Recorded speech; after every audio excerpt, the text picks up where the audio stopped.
out of radical left lunatics. While many politicians have broadly condemned the violence, many on the right are blaming the left for what happened. Now, in an exclusive interview with NDTV, we asked Democrat Congressman Suhas Subramanyam what he thinks about the blame game in an increasingly divided America.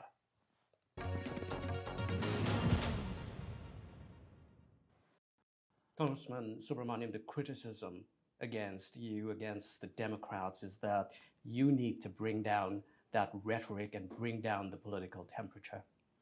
I think both sides need to bring down the rhetoric. And so it's not like this is only happening to Republicans. And so certainly I agree. I've been saying for many years now, ever since I worked in politics, that the rhetoric is too heated. But it's happening on both sides. Let's not pretend like Republicans have never had heated rhetoric. Things like we have a war. We need to come and invade different cities, blue cities, or there's a war against the Democrats, or there's a civil war coming, and we better be ready, right? And so I think that both sides need to understand that we're not going to agree on some things, right? But still try to find ways to work together, still try to find opportunities to at least see the humanity in each other. I think that's critical. And I think using the death of one person should not be an excuse to say that we should heat up the rhetoric. I think when you say that it's the fault of the other side that someone was assassinated, I think that only makes the rhetoric worse, honestly. And we'll have more of our exclusive interview with Congressman Suhas Subramanyam here on Washington Watch. That's coming up. But first, let's get you more on this story on Charlie Kirk. We're joined by an eyewitness who was at the event where Kirk was shot. Michael Majorano was standing in line to meet and debate with Kirk. Michael now joins us from Logan, Utah. Michael, thank you for your time here on Washington Watch. Can you tell me exactly what happened? How far away were you from Charlie Kirk when he was shot? Yeah, as many of your viewers know, Mr. Charlie Kirk is a conservative activist and political figure, and he has a segment where he goes to college campuses and tables and sets up a table and kind of challenges college students or really whoever is willing to come and debate him on a political, theological, or social topic. And so I was, I wanted to take advantage of this opportunity to dialogue with a generally well-respected political commentator. And I was there to disagree with Charlie, actually. And I had gotten there at about 10 a.m. and I had a good question. And so I was expedited to the front of the line, and I was probably 5 or 10 people back in line getting ready to ask him a question. And I would say I was probably 10 or 15 feet away from the table where Mr. Charlie Kirk was set up. So, really only a few steps away. Right, Michael, then what happened? There was someone asked the first question and he answered it well. It was just kind of like a warm up. There were probably 3,500 people there. So a very good turnout for a small venue. And then the second person went to ask a question and he fielded a question about gun violence, ironically. And then about halfway through that question, there was a gunshot. And my initial impression was, oh, wow, this is a cruel joke that someone is playing to try and disrupt and ruin this event. And then probably about 5 seconds later, I realized that it indeed wasn't a joke, and then started anticipating a second shot, which fortunately never came. But at that point, it was pandemonium on the venue. Can't imagine how terrifying that would have been. Michael, did you have any sight of Charlie Kirk when that bullet struck? Yeah, I mean, I saw him fall back in his chair. That's all I really remember. I saw him fall back, and then he was on the ground, and I wasn't sure if it had hit him. I think he was wearing a bulletproof vest, but I didn't see where it hit him or if it hit him.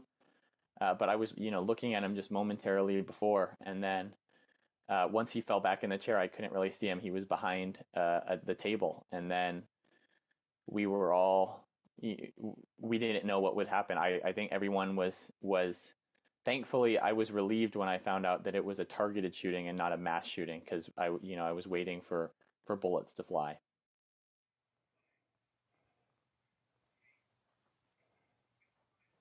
Thank you very much, Michael. Appreciate your time here in narrating what is really a very difficult story for you to tell.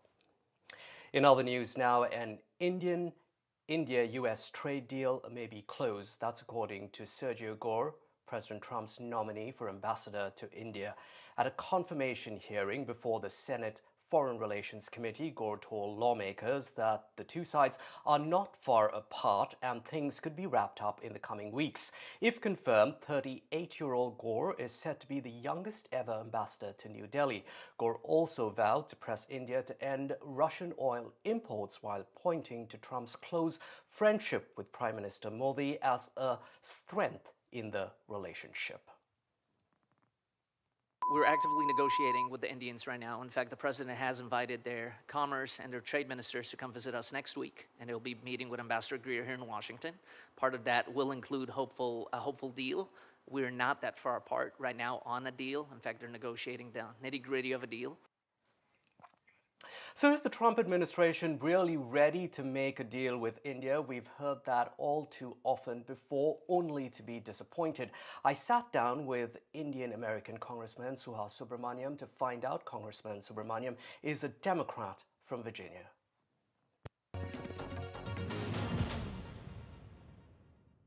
There's optimism now that a trade deal can be finalized, but the fact of the matter remains that Trump has used India as an example before the Supreme Court to fight for that legality of his tariffs. If he makes that trade deal with India, wouldn't that jeopardize or undermine his case before the Supreme Court? So should we be as optimistic as some people are? Trump is unpredictable, and in the world of trade, that's extremely dangerous, and it's bad for business, and it's bad for economic ties as well. And certainly, India should be one of our top allies around the world. And the problem that we're having now is that, but I'm not seeing a lot of Republicans stand up to Trump when it comes to having a good trade relationship with India. So to answer your question, I don't know, really, and no one knows. And the only way we will know is if we can have predictable policies from this administration. We're not getting it right now. Do you see a thaw in relations? Do you feel more optimistic now than you did last week?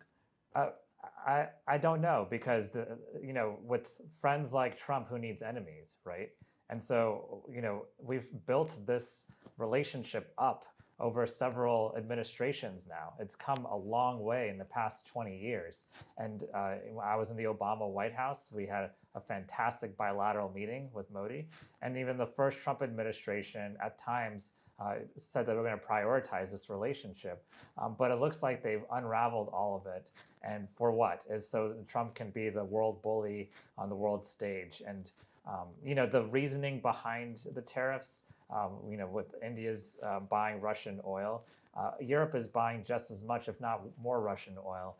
Talking about that double speak, on Tuesday, Trump reportedly got on a call with European officials, and on that call, he demanded that Europe slap 100% tariffs on China and India for buying cheap Russian oil. So in some ways a doublespeak, because then hours later on Tuesday evening he softened his stance on India. So what do you make of this? And is Trump now trying to get the EU to do his bidding against India?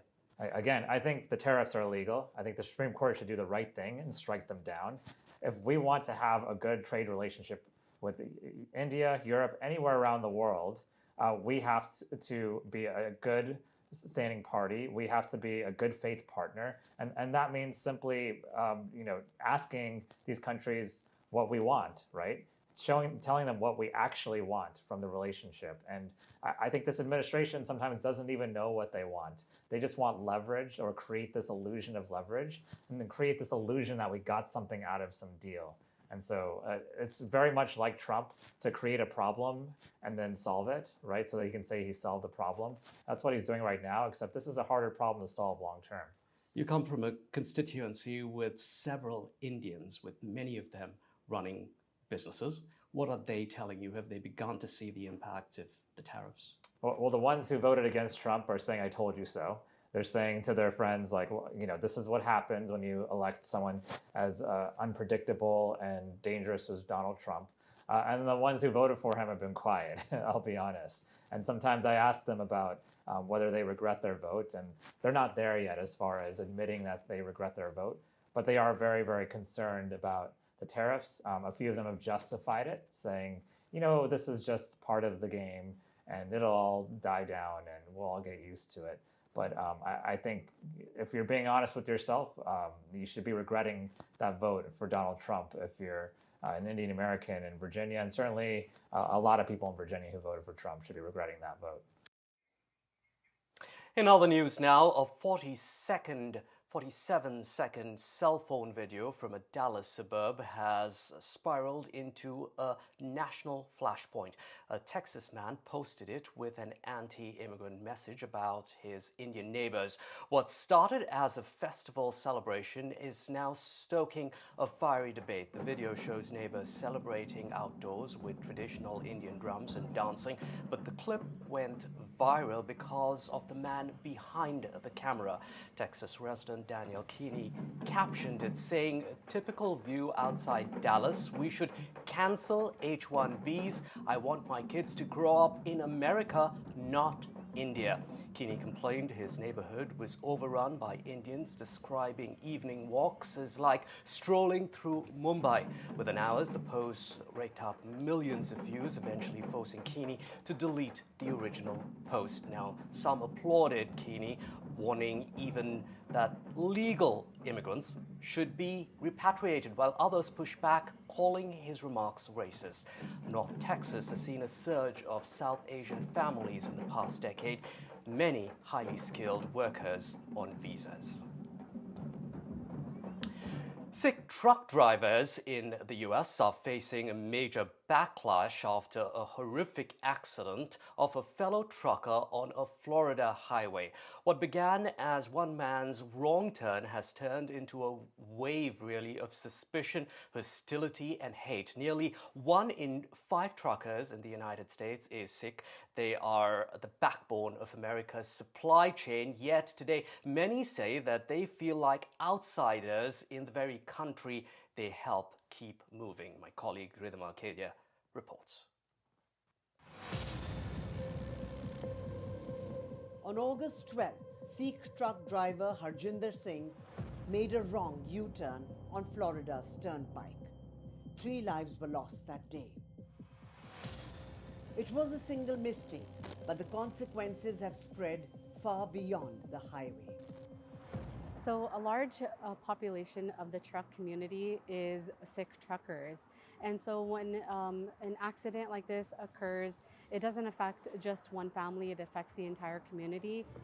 In Riverside, California, members of the Sikh community say they feel under siege. What began as a tragic accident has now spiraled into a storm of hate.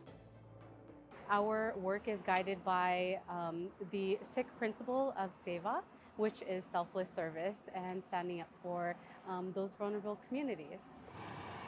Instead of mourning alongside the victims' families, Sikh truckers across America say they've been met with suspicion, hostility, and slurs. Nearly 1 in 5 truck drivers in the U.S. is Sikh. They are the people who move America's goods while holding on to their faith and tradition. But today, many of them say they feel like targets. A lot of people are throwing hate for no reason at the community just because we wear the turban. Harjinder Singh now faces charges of manslaughter and vehicular homicide. Florida's governor has called him a thug. The Trump administration insists he failed an English test and should never have been licensed. But a body cam video shows him speaking English clearly during a traffic stop. This is my ticket and my license. How many years? For America's Sikh truckers, one man's mistake has become far more than a legal case. It's become a test of justice and belonging, and a painful reminder of how quickly tragedy can be twisted into hate. With Rhythm Arcadia, Bureau Report, NDTV World.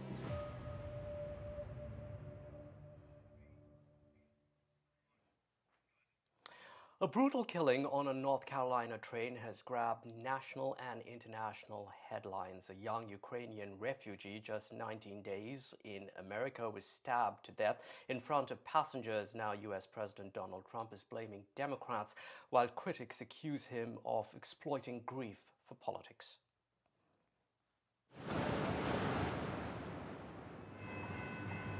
19 days after fleeing the Ukraine war, 27-year-old Irina Zarutska had just boarded the late-night Blue Line train in Charlotte, North Carolina, when the nightmare unfolded.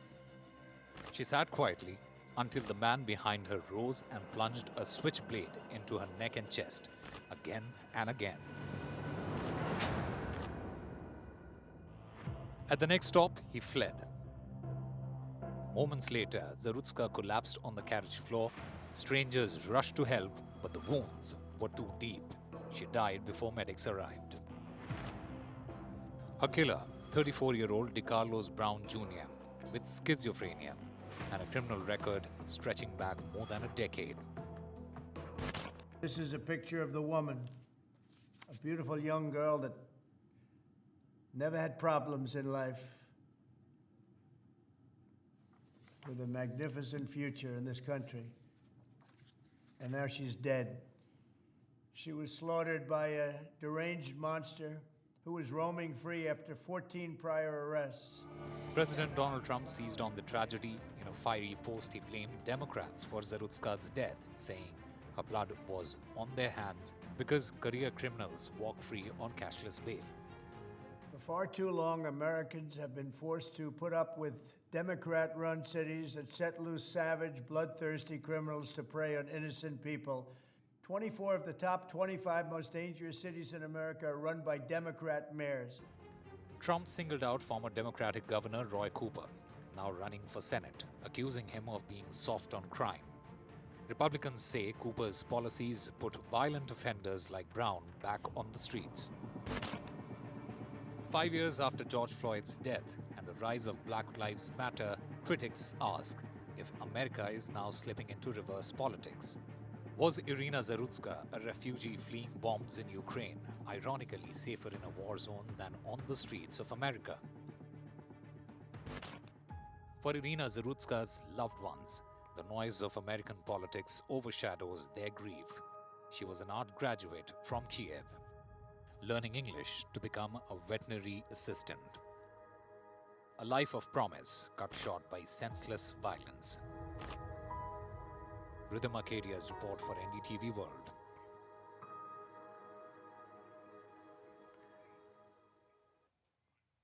And you can catch updates on that story and all our other stories on NDTV's YouTube channel. Now, in other news, in communities across the US, groups of Indians are carving out time from their busy lives to learn Sanskrit.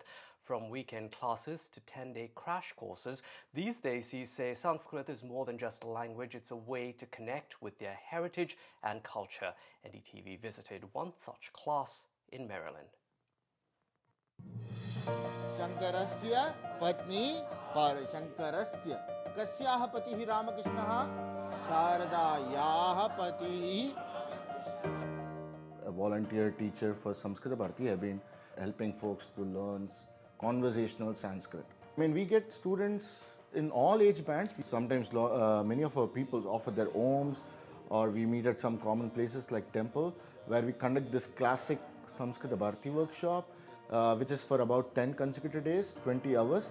Kasyaha lekani Shri Vidyayaha lekani Kasya nama Srinivasaha Tasya nama Srinivasaha. We make it very fun, very interactive in the way we teach, as against handing someone a grammar book, overwhelming them with all the grammar rules and then somehow suppressing their natural instinct to learn a language.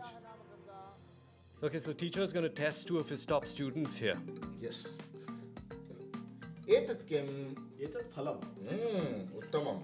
Bhagini, etat kim? Etat pushpam. Esha ka? Esha lekhini. Akani. Oh, one wrong.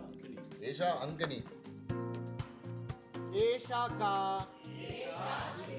Churika. It's like how a child learns, right? First it starts identifying itself with words, but then eventually starts constructing good, fully formed sentences.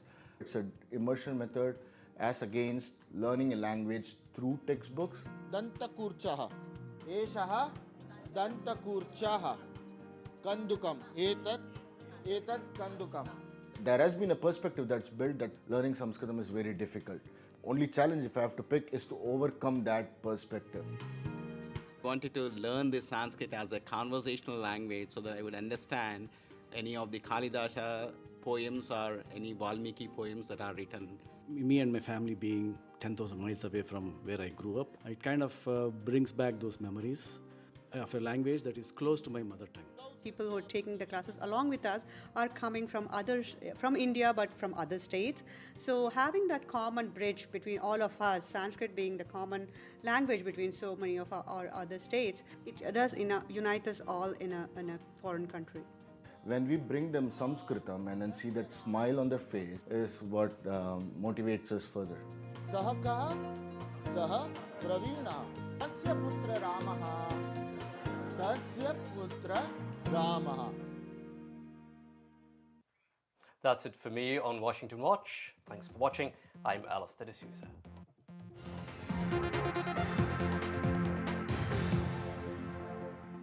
Auto Sergey automatically checks for ways to save on your car or home insurance.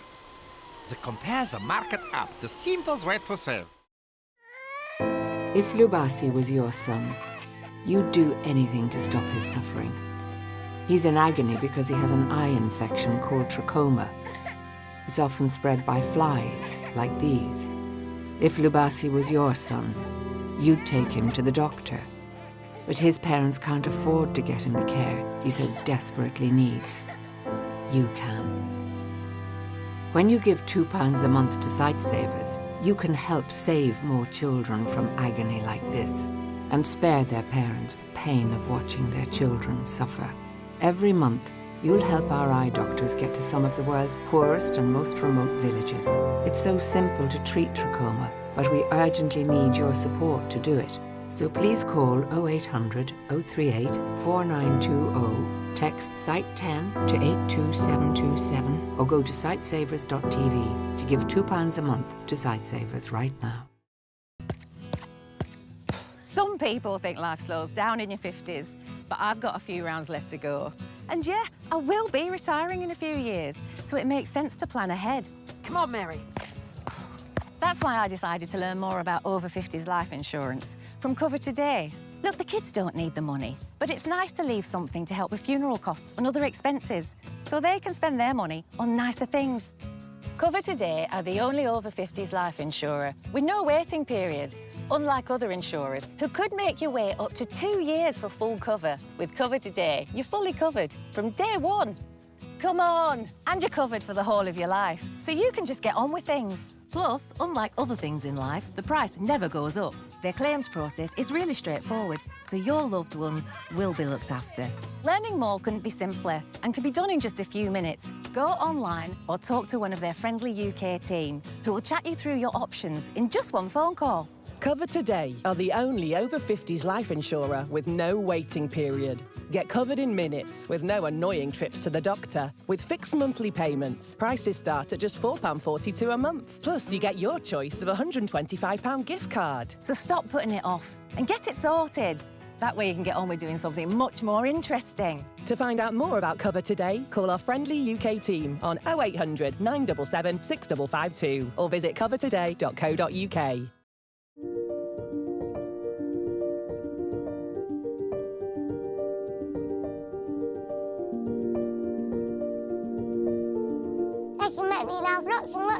Lots. They have to write arts and crafts, colouring, diamond art. Their favourite food is chocolate cake. They should have lots of pets. Goldfish. And then there's tigers, cats and ducks. They should be able to do a Rubik's Cube as fast as me, which is in 1.27 seconds. There can be a magician, so they can magically make me better. They would have to be caring. strong. Give me the medicine and let me go home.